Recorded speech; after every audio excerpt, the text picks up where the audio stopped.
Boa noite, gente. Boa noite.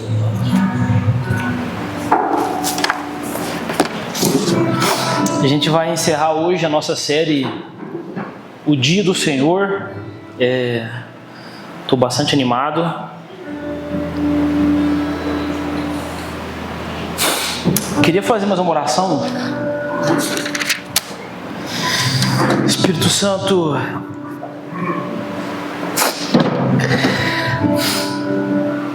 nós queremos ser como presas fáceis aqui essa noite, Espírito Santo. O que o Senhor começou a fazer na hora da oração, nós queremos dar continuidade, dar espaço, dar liberdade. Jesus, o meu desejo de verdade é que o Senhor me interrompa enquanto eu pregue e que o Senhor comece a tocar pessoas aqui com visões celestiais.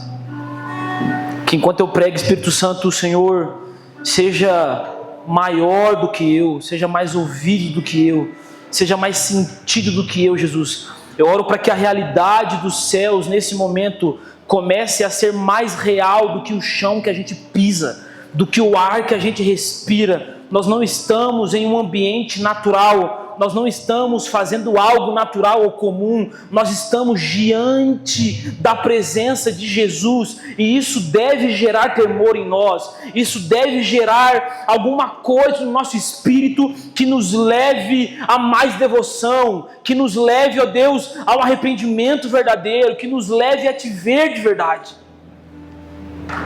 Nós não queremos encerrar essa série falando sobre a sua vinda de forma natural, de forma comum. Por que não hoje, Jesus? Por que não agora? Porque o Senhor não pode invadir esse lugar nesse exato momento, Senhor. Nós queremos nos manter atentos, nós queremos nos manter ligados, nós não vamos dividir a nossa atenção com nada. A primeira fatia da nossa atenção é sua, porque o Senhor é mais especial. O primeiro pedaço dos meus ouvidos, da minha audição, é seu, Jesus, porque o Senhor é mais especial. Nos ajude, em nome de Jesus. Meus irmãos, como eu disse, a gente vai encerrar hoje a série O Dia do Senhor e...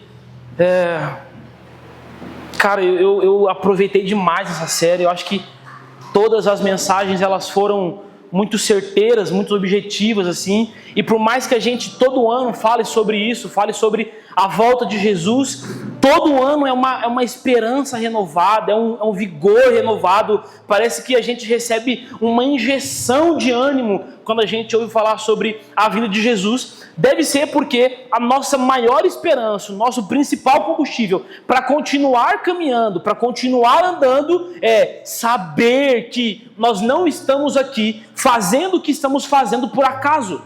Tudo que eu faço na minha vida, tudo que eu faço na igreja, todo o meu ser é por um único dia. Sabe, existe um exemplo muito incrível de os atletas que estão se preparando para competir nas Olimpíadas. Então os caras, 4 anos antes, eles começam a treinar e a se preparar, e aí o cara faz uma dieta regradíssima, ele começa a viver de maneira que ele não erra mais a dieta, todo santo dia ele treina, e aí ele começa a investir no seu próprio bolso, no seu material esportivo, nas suas aulas de esporte, e aí ele começa a treinar, e aí chega a Olimpíadas, então, o grande dia esperado, e aí ele vai e de repente ele corre aqueles 100 metros rasos, e aí 4 anos da vida dele foram dedicados para correr 7 segundos. O nome disso é dedicação por um único dia. E quando nós falamos sobre o dia do Senhor, nós estamos dizendo exatamente isso. Toda a nossa vida é dedicada por um único dia.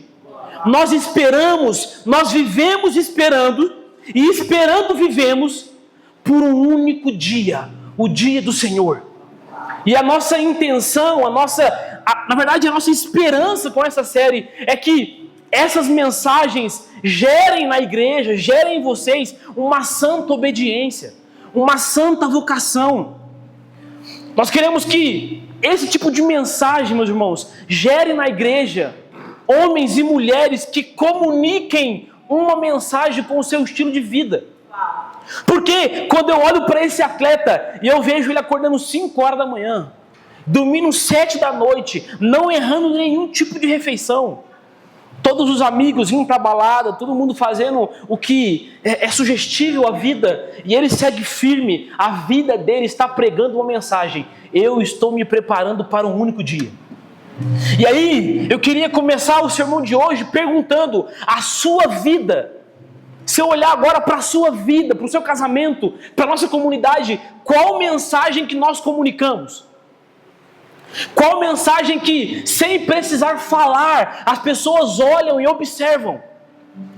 Então, a mensagem que nós devemos comunicar, meus irmãos, é: nós vivemos para um único dia.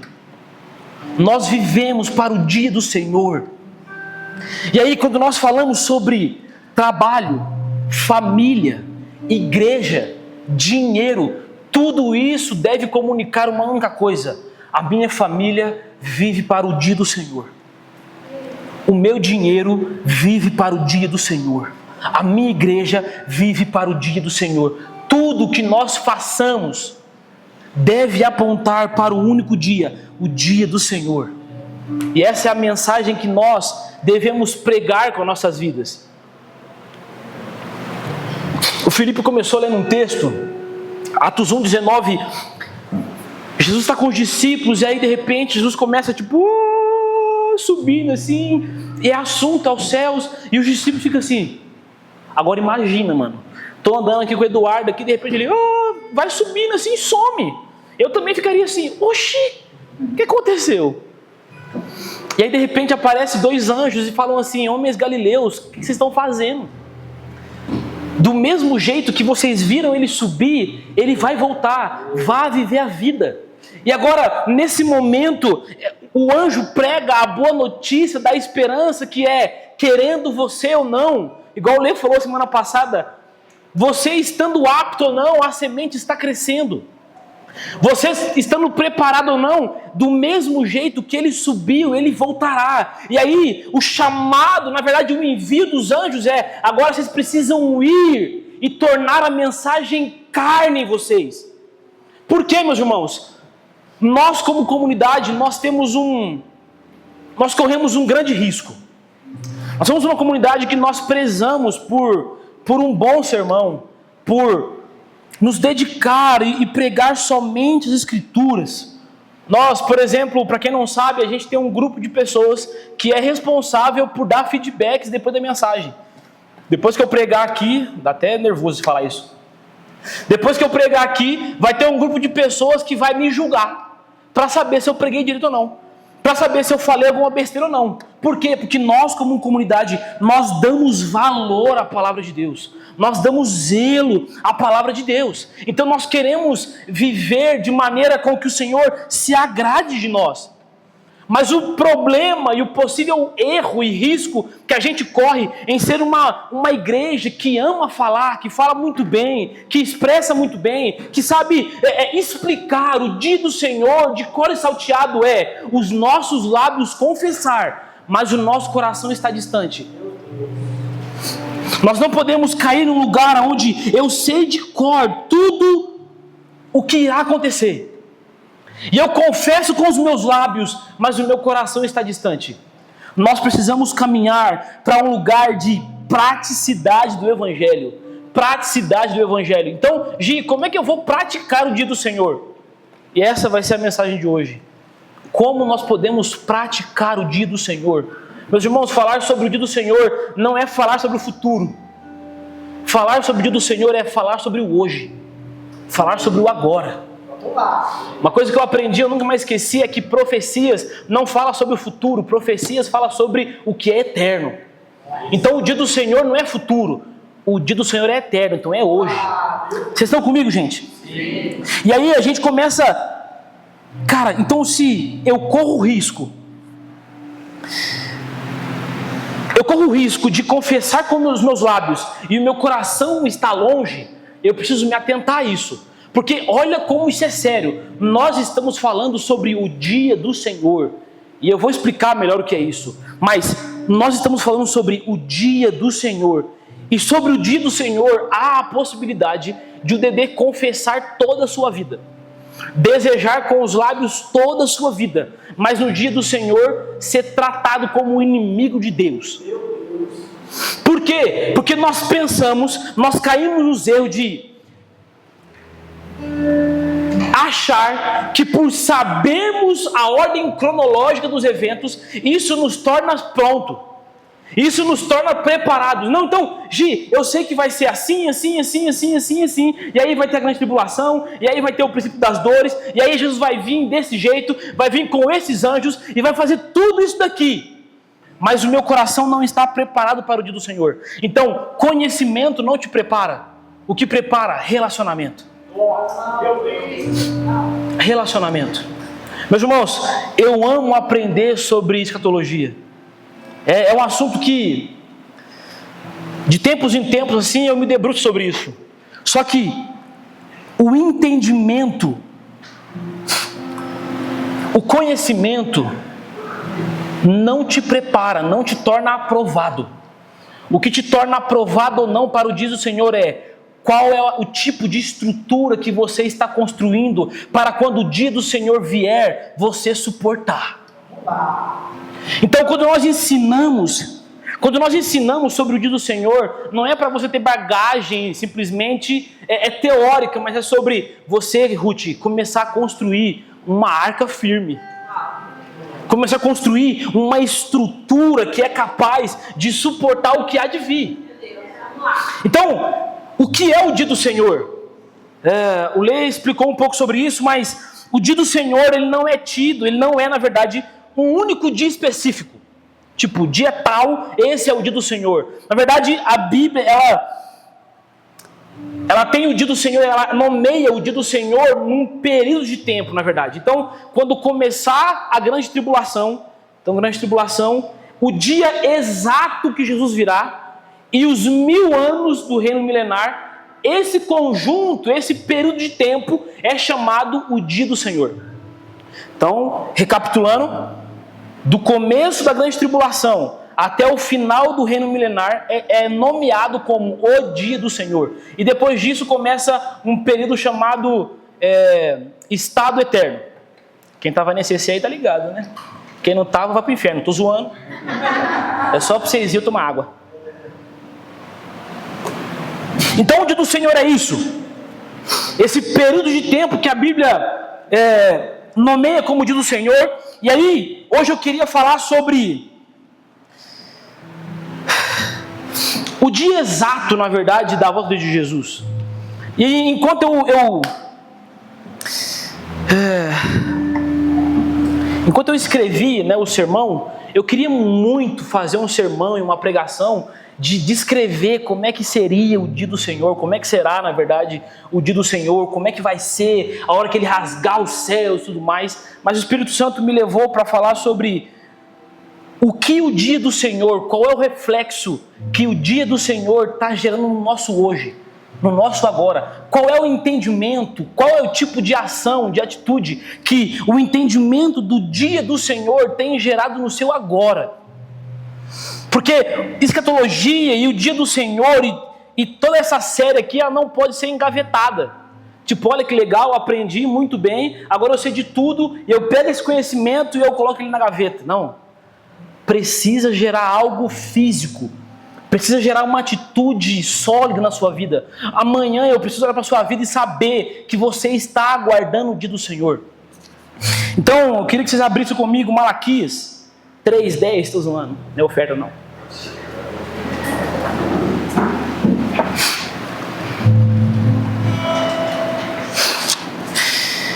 E cara, existe milhares de coisas que a Bíblia vai falar sobre o dia do Senhor. Existem vários e vários aspectos que o dia do Senhor vai trazer. Pô, é brincadeira, não é 3:10 não, mano. Isso aí era para ser o Arthur. Existem vários aspectos do dia do Senhor que é impressionante. É simplesmente incrível assim. Como, por exemplo, a Bíblia vai dizer. A gente fala essas coisas com uma certa naturalidade, mas a gente meio que esquece assim, né? A Bíblia vai dizer que quando o Senhor Jesus voltar, quando o céu se abrir, todo joelho se dobrará e toda língua confessará. Agora pensa só nisso, meus irmãos. Pensa, todo o joelho do planeta Terra se dobrando. E todo lábio, crendo ou não crendo, reconhecendo ou não reconhecendo, declarando: Tu és o Cristo. Existem outras coisas que são incríveis, como por exemplo, o dia que Jesus se revelar, os mortos vão voltar à vida. Então se você um dia morrer, presta atenção nisso aqui. Um dia se você morrer, Cleus, e picotarem o seu corpo, que estranho isso, né? E picotarem todo o seu corpo, e espalharem pelo mundo inteiro. Uma parte lá no Japão, outra parte no Havaí, outra parte no Brasil, outra parte em Tóquio, outra parte... esqueci os nomes dos países.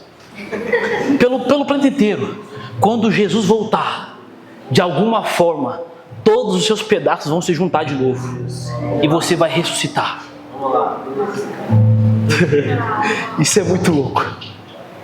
Se você for cremado, as suas células, de alguma maneira, pelo poder do nome de Jesus, vão ter que se reconstituir e você vai ser ressurreto. Isso é algumas coisas de espantoso que a Bíblia nos traz sobre a vida de Jesus.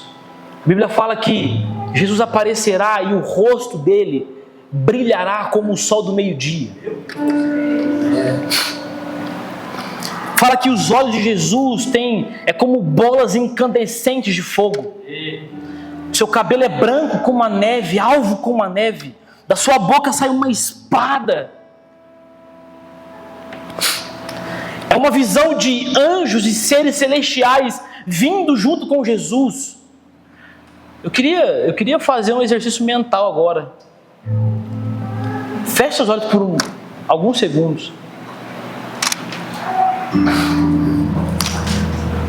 Comece a imaginar esse céu que você conhece aqui, essas nuvens que nós vemos diariamente. Comece a imaginar agora você lá no seu trabalho. E aí de repente você está na hora do seu almoço, indo para a sua casa, ou então no quintal da sua casa, ou então na janela da sua casa. E aí de repente, essa realidade que nós conhecemos como céu natural, ela se fende ao meio. E vozes como de muitas águas, som de clarins, de trombetas, barulho de asas batendo. E aí então você olha para o céu e você vê o Filho do Homem. Você vê anjos e seres celestiais vindo com Ele. Essa, meus irmãos, é a realidade. Isso não é imaginação, isso é a realidade que nós estamos aguardando. É isso que acontecerá. A Bíblia diz que quando Jesus ele pisa na terra, um monte se parte ao meio, pelo seu poder, pela magnitude da sua glória. E tudo isso é muito glorioso, tudo isso é muito esplêndido. E quando a gente começa a pensar, eu tenho muito essa mania, que agora a gente tem moto, né? Mas antes a gente estava indo para casa a pé assim, e minha casa é no fim do morro, assim, no fim do abismo mesmo. Lá de cima, os irmãos que me davam carona antes, deixavam lá em cima sempre. Mas a gente começava a descer o morro assim, e aí a gente tinha a visão bem ampla do céu assim, e eu falava: meu amor, para aqui um pouquinho, olha lá para o horizonte, imagina um homem vindo de lá, imagina os montes tremendo, imagina a gente descendo aqui, os nossos vizinhos, as pessoas que nós conhecemos. Ele é o Cristo. E a Bíblia começa nos encher de esperança e de coisas gloriosas sobre o dia do Senhor. E eu queria muito pregar sobre isso. Só que a Bíblia ela vai descrever esse dia, esse período, com duas palavrinhas. A Bíblia vai dizer que o dia do Senhor ele é grande e terrível. Repita comigo, grande e terrível. Malaquias 4.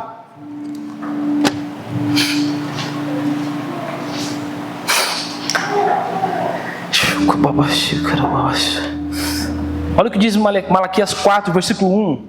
Acompanha comigo aí. Porque eis que aquele dia vem ardendo como fornalha. Meus irmãos, nós vamos de pedacinho em pedacinho, tá bom? Porque eis que vem aquele dia ardendo como fornalha. Todos os soberbos e todos os que cometem impiedade serão como palha. E o dia que está para vir os abrasará. De sorte que lhes não deixará nem raiz e nem ramo. Mas para vós, os que temeis o meu nome, nascerá o sol da justiça. E cura trará nas suas asas. E saireis e saltareis como bezerros na estrebaria. E olha isso daqui. E pisarei os ímpios, porque se farão cinzas debaixo das plantas dos vossos pés. Naquele dia que estou preparando, diz o Senhor dos Exércitos. Ponto final, desculpa. Versículo 4. Lembrai-vos da lei de Moisés, que lhes mandei em Horebe para todo o povo de Israel, a saber, os estatutos e juízos. Versículo 5. Eis que eu vos enviarei o profeta Elias, antes que venha o grande e terrível dia do Senhor. E ele converterá o coração dos pais aos filhos, e o coração dos filhos aos pais, para que eu não venha e fira a terra com maldição. Nós vamos voltar nesse texto aqui algumas vezes, mas existem outros textos que vai falar que o dia do Senhor é grande e terrível, mas eu escolhi isso daqui porque para mim é o que melhor elucida esses dois grandes aspectos tão distintos, né? Grande e terrível. E a primeira coisa, meus irmãos, que nós temos que aprender aqui com esse texto e com essa mentalidade que o dia do Senhor é grande e terrível, é que Deus está nos treinando. Deus está nos treinando. O Espírito Santo é como um professor que está nos treinando para aquilo que há de vir. Semana passada o Lê falou que nós estamos vivendo um treinamento, e é por isso que nós ensinamos sobre adoração, por exemplo. Então, quando nós vemos aqui adorar ao Senhor, nós estamos treinando para o grande dia do Senhor, para o dia que não haverá fim. E a eternidade não é como um lugar monótono que nós vamos ficar tipo assim, santo, santo, santo, e anjinhos da bundinha de fora e a carinha corada com setinhas para lá e para cá. Eu ouvi uma frase uma vez que eu fiquei em choque assim. O pastor falou assim: meus irmãos, o dia do Senhor é como esse culto, vai ser como esse culto aqui, só que nunca vai ter fim. Eu falei, igual esse culto aqui, pastor, e não vai ter fim? Não quero não. Vou querer não. Porque nós pensamos que a eternidade é algo, sei lá o que nós pensamos. É por isso que nós estamos treinando. Então a gente vem aqui e fala: meu amigo, levanta a mão, abre a sua boca, porque eu estou te treinando a ver. Eu estou te ensinando a ver. Os anjos não param porque eles veem o Senhor. Então nós estamos treinando, é por isso que nós falamos sobre família, sobre oração, sobre sofrimento inclusive. Nós estamos num treinamento para que quando o dia do Senhor chegar, a gente esteja completamente prontos. E aí o engraçado é que eu comecei a pensar sobre isso, caraca mano, por que são dois aspectos tão distintos, tão diferentes, grande para alguns, glorioso para alguns, mas tão terríveis para outros. E aí o Espírito Santo começou a mostrar que esse aspecto não é uma coisa nova nas Escrituras.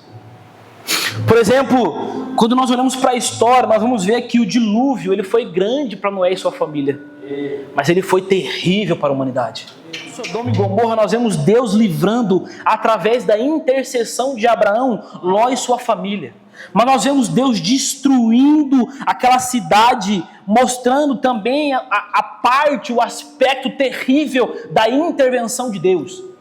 Nós aprendemos que todas as vezes que Deus intervém na história, existe o aspecto grande e o aspecto terrível. Quando nós olhamos para o Êxodo, por exemplo, nós vemos que a intervenção divina foi grande para o povo do Egito. Grande para o povo de Israel, desculpa. Então, as mesmas pragas era motivo de glória para o Senhor e para o seu povo, mas era motivo de destruição, agonia, sofrimento, coisa terrível para aqueles que não estavam em Cristo Jesus. Para aqueles que não tinham o sangue do Cordeiro nos umbrais da sua porta. Então, o aspecto grande e terrível é grande para os amigos, terrível para os inimigos. Talvez a frase que mais define o dia do Senhor, para entendermos o que é o grande, o que é o terrível, é: o dia do Senhor será grande para os seus amigos, mas será terrível para os seus inimigos. E aí já começa a me bater um pequeno desespero, né? Porque tipo assim, nossa, como saber se eu não sou inimigo de Deus? Primeira coisa é, se você dorme no culto, você é inimigo de Deus. Ah, quero ver você dormir agora. Como saber se eu sou inimigo de Deus? Porque nós vivemos, meus irmãos, num momento de relativização do Evangelho, que nós pensamos que todo mundo é amiguinho de Deus, que todo mundo é chegadinho de Deus. Não, Gi, naquele grande dia eu vou ser salvo, porque afinal de contas Deus é bonzinho, porque afinal de contas Deus é amor. Nós estamos tirando o aspecto terrível do Evangelho. E aí nós achamos que a salvação... Presta atenção. Nós achamos que a salvação é de graça. Mas a salvação custou caro. Custou o sangue do Filho. Então não, Gi, no grande dia do Senhor, eu serei salvo porque o Senhor é bonzinho demais. O Senhor não tem inimigos. Abre comigo Sofonias. Eu quero ver vocês acharem agora Sofonias aí. Vai, Ariadna. Vamos contar. Sofonias, vai. Sofonias. Abre Sofonias.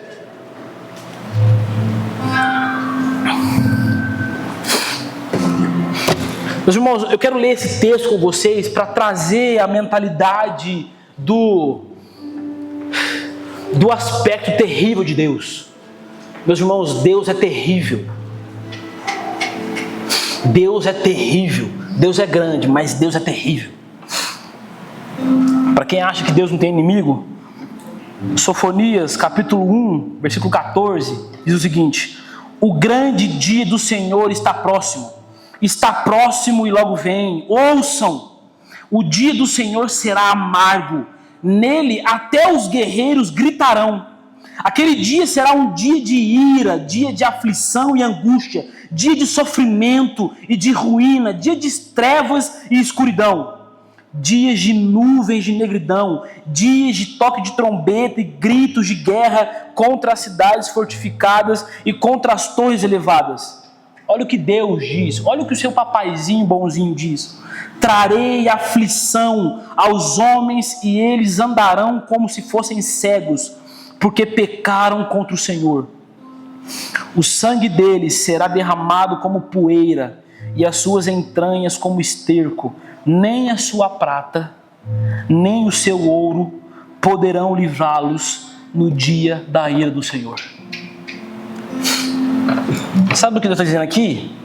Qualquer tipo de barganha que você tentar impedir a ira de Deus, nem a sua prata, nem o seu ouro poderão te livrar da ira de Deus. O que isso quer dizer? Isso quer dizer que se no dia do Senhor eu for inimigo de Deus, já era, meus irmãos. Amós 5 vai dizer que não desejem o dia do Senhor, pois será um dia de trevas. Então peraí, é para desejar ou não é para desejar? Amós 5 vai dizer: não desejem o dia do Senhor, porque será dia de trevas. A Bíblia diz que, nós acabamos de ler que o dia do Senhor é dia de trevas, dia de aflição, dia de maldição, dia de sangue, dia de luta. O nego vai morrer pela espada de Deus. Mas aí, ao contraponto, a Bíblia vai dizer que o dia do Senhor também é o dia que restaurará todas as coisas. É o dia que a justiça de Deus fluirá como um rio. É o dia em que Ele irá redimir a criação e todas as criaturas. É o dia em que a glória do Senhor irá cobrir a terra como as águas cobrem o mar. Meus irmãos, não parece que eu estou falando de dias diferentes? Eu acabei de falar que Deus vai fazer uma matança e agora a glória do Senhor vai cobrir a terra. Amós 5 fala: não desejem o dia do Senhor. Apocalipse fala assim: desejem ardentemente a volta de Cristo. Parece que eu estou dizendo que são coisas opostas, que são dias diferentes.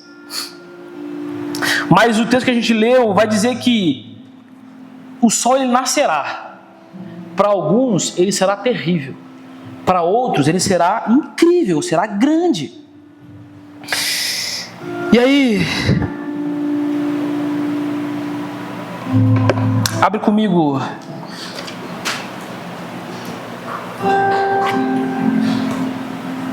volta lá em Malaquias, no texto que a gente estava.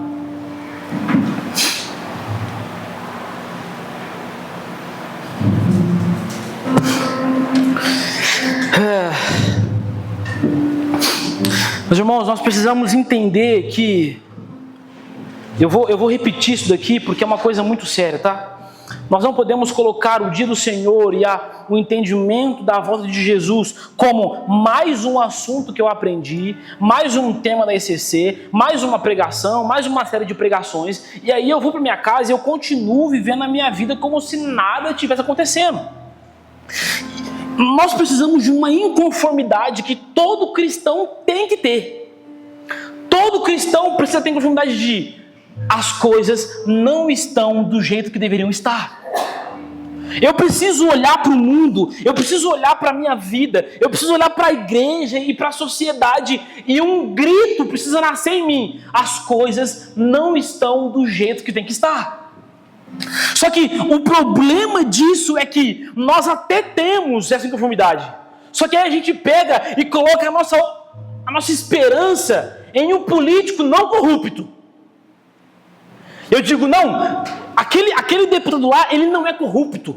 O presidente que eu votei, ele não é corrupto. Então eu deposito a esperança de arrumar a bagunça do meu país num político e não no Cristo. Por quê, meus irmãos? Porque nós temos a necessidade, nós como povo temos a necessidade de idolatrar alguma coisa. Então, se a igreja está ruim, nós precisamos de um pastor mais ungido. Se a cidade está um caos, nós precisamos de um prefeito melhor.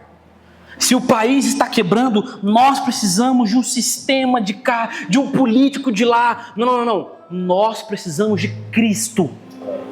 Meus irmãos, os conflitos, as guerras não se darão, não terão fim por um acordo político. Tudo será resolvido quando o descendente de Davi, aquele que é digno ao trono, sentar em Israel e governar o planeta. Porque nós não podemos colocar a nossa esperança em outra coisa ou em outro alguém a não ser no Cristo. Meus irmãos, prestem atenção. Eu temo que a nossa esperança não seja em Cristo, seja em ausência de problema. Então, eu não estou ansiando Cristo, eu não estou desejando o grande dia do Senhor, porque a minha esperança está no Cristo. Talvez, e só talvez, a nossa esperança está: por favor, nós não aguentamos mais. O que nós mais queremos é a ausência de problema. E aí, ao invés de ser Cristo a nossa esperança vai ser a paz. Ao invés de ser Cristo a nossa esperança vai ser qualquer pessoa. E se você estiver atento, você vai pegar qualquer pessoa que resolver os meus conflitos, eu chamo de Cristo. Meu Deus. Qualquer pessoa que fizer paz entre as guerras, eu chamarei de Cristo. Porque a minha esperança não é sobre Cristo, a minha esperança é sobre resolução de problemas. E agora, tentando deixar um pouco mais pessoal, a pergunta é: se Jesus resolvesse todos os seus problemas, todos eles, se Jesus pagasse todas as suas contas, meu Deus, se Jesus, tipo assim, amanhã você acorda, você não tem problema nenhum, meu irmão, qual seria a intensidade do seu diálogo com Ele? Qual seria o nível do nosso relacionamento com o Senhor? Se eu não tiver mais problemas, se eu não tiver mais desavenças no meu casamento, se eu não tiver mais nada para que recorrer a Cristo, qual é o nível da intimidade que eu ainda vou provocar com Jesus? Nós temos que pensar nisso para que a gente não idolatre alguém que nos traz paz, porque o nome disso é anticristo.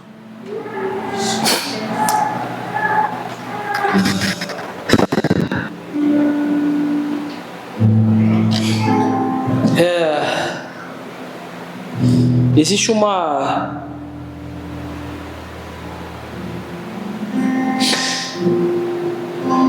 a expressão Maranata é a expressão Ele veio e Ele voltará. Vocês estão comigo, gente? Porque quando nós dizemos Maranata, Senhor, nós estamos dizendo, olha, aquele que veio, Ele voltará. E a força motriz para eu cantar Maranata é de fato a inconformidade da minha vida. É olhar para uma criança passando fome e dizer, alguma coisa está errada. É olhar para a corrupção do país e dizer, alguma coisa está errada. É olhar para nossos cultos sem o Espírito Santo e dizer, alguma coisa está errada. O grande problema, meus irmãos, é quando nós começamos a naturalizar a falta do Cristo. E eu torno comum viver uma vida onde não existe mais a expressão do divino, onde não existe mais a expressão do Espírito Santo. Então eu estou normalizando viver uma vida sem Cristo. Quando eu canto Maranata, isso é hipocrisia. Porque Maranata é uma expressão que diz, Ele veio e Ele virá. Por quê? Porque eu tenho a necessidade de um Cristo. Até o século terceiro, a igreja, ela cumprimentava uns aos outros com Maranata. Então a gente estava conversando aqui, Maranata, amém, amém. Acabamos de conversar, mano, valeu, Maranata. E vamos embora. Por quê? Porque nós cultivávamos a ideia de que nós estamos aqui, mas está faltando alguém. Eu vou trabalhar, eu vou ganhar dinheiro, mas alguma coisa está errada. Não, eu até vou fazer igreja, eu até vou, ajudar os meus irmãos, discipular, pregar, orar, cantar, mas está faltando alguém. Por quê? Porque a sensação e o ambiente não estava completo, não estava normal. Só que aí, após o século III, surgiu na verdade na igreja uma nova expressão, que é a expressão, cadê? Eu juro que eu vou achar. Achei. Promorafins. Isso aqui é em latim, que eu falo latim para quem não sabe. Então vamos recapitular. Maranata é aquele que veio e virá. Alguma coisa não está certa. Cristo não está no nosso meio. Nós não podemos viver de maneira normal. Então, Maranata, ele tem que vir, ele tem que voltar. E aí, a partir do terceiro século, começou a falar promorafins, que significa que o fim demora um pouco mais. Então a igreja, ela começou a se acostumar tanto com a realidade de que Deus não está entre nós, de que o Cristo não está pessoalmente em carne entre nós, que ela começou a gostar de fazer igreja. E aí eles iam terminar o culto e falavam que o fim demora um pouco mais, porque afinal de contas nós estamos estabelecendo o reino de Deus. Que o fim demora um pouco mais. Então toda essa normalidade, toda essa, sabe, existe uma frase que eu gosto muito, é meio difícil de engolir, que diz assim: se tirasse o Espírito Santo das nossas igrejas, quanto tempo nós demoraríamos para perceber? Agora, se eu tiro o Espírito Santo da sua vida, não tem mais a influência, não tem mais a direção, não tem mais a condução do Espírito Santo na sua vida, quanto tempo nós demoraríamos para descobrir, para perceber, o Espírito não está aqui? Meus irmãos, nós precisamos urgentemente trazer de volta o desespero, meus irmãos, por Cristo estar no nosso meio de novo.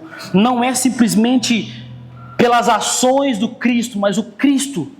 Eu não quero as ações e os resultados do plano de Deus, que é a paz, a alegria, a consumação de tudo, a bonança.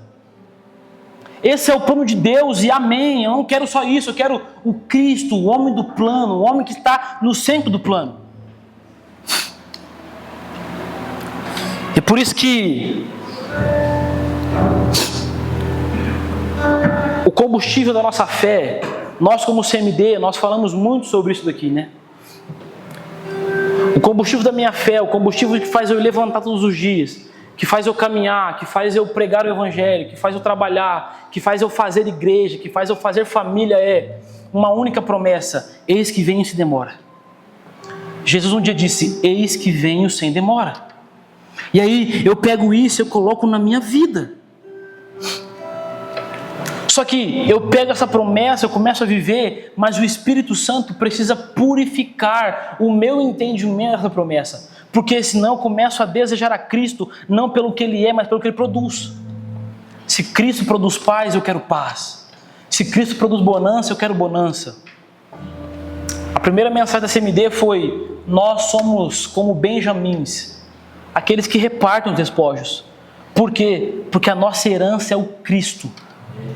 A nossa recompensa é o Cristo, é o Filho de Deus.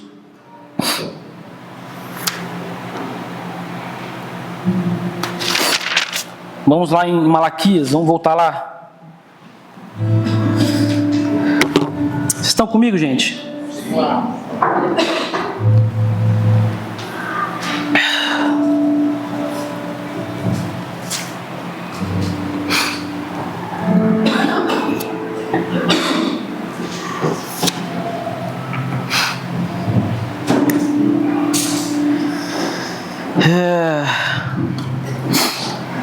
Vamos de versículo por versículo agora.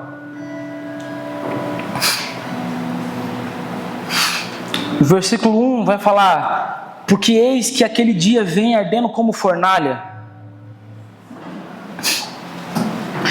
Todos os soberbos e todos os que cometem impiedade serão como a palha, e o dia que está para vir os abrasará, diz o Senhor dos Exércitos, de sorte que lhes não lhes sobrará nem raiz e nem ramo.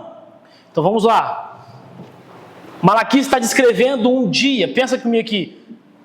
Nós estamos aqui e aí lá no horizonte começa a nascer um dia, começa a nascer um sol, e aí ele começa a escrever: e esse sol que vem nascendo para alguns está abrasando, está queimando, está matando as pessoas, está consumindo essas pessoas. E aí o texto vai falar que não lhes sobrará nem raiz e nem ramo. Isso aqui é a soberania de Deus, dizendo que vai exterminar qualquer tipo de pecado de inimigo. E aí, O próximo versículo vai dizer: mas para vós, os que temeis o meu nome, nascerá o sol da justiça, e cura trará nas suas asas, e saireis e saltareis como bezerros na estrebaria. Imagina aí, Cléber, você com um bezerro saltando. Imita um bezerro para nós aí. Como bezerros na estrebaria. Então, por que eu escolhi esse texto? Porque o versículo 1 é: o sol vai matar todo mundo. O versículo 2 é: para alguns o sol da justiça trará cura, trará alegria, trará prazer. E aí ele fala saltando como bezerros. Eu fui pesquisar isso, era a forma como o autor encontrava de descrever o maior nível de alegria da terra. Não existia na época outra comparação mais fiel para a extrema alegria. Então, peraí, como que ao mesmo tempo que tem gente morrendo, eu estou extremamente alegre? Esse é o aspecto grande e terrível do Senhor. E aí, só que logo depois ele já vem mostrando mais uma vez o outro aspecto terrível. Versículo 3: e pisarei os ímpios, porque se farão cinzas debaixo das plantas dos vossos pés. E aí o versículo 4 é o que mais me choca. Porque até aqui ele está descrevendo a dinâmica do dia. Ó, o sol vai nascer, gente vai morrer, outras pessoas vão pular igual bezerros, outras pessoas eu vou pisar na cabeça. E aí no versículo 4, do nada, de repente ele fala assim: lembrem-se da lei de Moisés. Então peraí, gente. Por que de acho ele está falando sobre o sol da justiça, sobre o dia que vai raiar, sobre os bezerros, sobre o grande e terrível dia do Senhor, e aí do nada ele fala assim: lembrem-se da lei de Moisés. E aí quando a gente olha para a lei de Moisés, quando a gente olha lá para Êxodo, quando Deus dá no Monte Horebe as 10 leis, os 10 mandamentos para Moisés, a gente vê que Deus está dando ordenanças comportamentais para o povo. Então ele diz: olha, não matem, não roubem, não adultera. Só que aí a gente segue a história e a gente vê Cristo vindo, cumprindo em si mesmo todas as leis. E aí então, depois de cumprir, ele vai e estabelece novas ordenanças. E ele diz: amai a Deus sobre todas as coisas, e o próximo como a ti mesmo. Então, tudo que está acontecendo aqui, e o que eu quero passar para vocês hoje tudo se resume em amor. Tudo se resume em quem eu amo mais. Quem eu amo mais.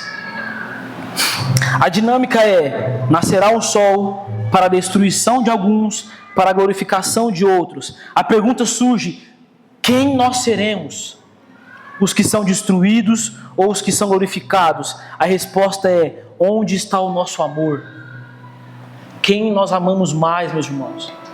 Sabe, a resposta o dia do Senhor será juízo para mim ou será grande para mim hoje, quem você ama mais? A si mesmo ou a Cristo? Meu Deus, vamos lá. Qual é o seu papel na comunidade? Será que quando a gente te confronta, quando a gente te exorta, o que você faz é se arrepender e buscar o caminho da melhora? Ou o que você faz é fazer beicinho e até sair da igreja? Quem você ama mais? Quem você ama mais? Lembrem-se da lei de Moisés. Lembrem-se da lei de Moisés que mandei no Horebe para todo Israel, a saber, os estatutos e juízos de Deus. Quem nós amamos mais, meus irmãos?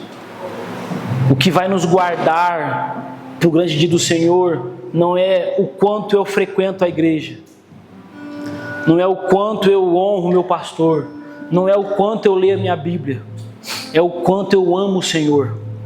E aí, para exemplificar isso, para a gente caminhar para o final, o dia que eu casei com a Gessamine, essa mulher incrível de Deus. Eu não disse simplesmente sim para ela. Eu disse não para todas as outras. O nosso problema, meus irmãos, é que nós dizemos sim para Deus e sim para o pecado também. Meu Deus, vamos lá. Agora imagine aqui, eu sou casado com a Samine. Só que eu saio daqui e eu tenho outras mulheres. Porque uma coisa não tem nada a ver com a outra. Tá certo, gente? Só que aí Deus fala assim, você precisa ser inteiramente meu. E aí você diz assim, não, tudo bem, Jesus, eu vou ser seu. Mas o meu trabalho, ele exige um pouco de mim também. Não, mas é que meus filhos, eles exigem um pouco de mim também. Mas a minha igreja, Deus, a minha igreja, ela está exigindo um pouco mais de mim agora. Meus irmãos, eu queria orar para que a gente dissesse sim para Deus. Mas mais importante que isso, dissesse não para todas as outras coisas. O que nos guarda para o dia do Senhor é dizer não. Talvez Noé foi chamado para fazer outra coisa, além de construir a arca, e ele disse não. Por quê? Porque ele já havia dito sim para o Senhor. Então o meu sim para Deus, ele deve ser respaldado pelos nãos que eu dou para as outras coisas. O que garante a minha fidelidade ao meu casamento não é o sim que eu disse um dia, é os nãos que eu digo todos os dias. Fica de pé comigo.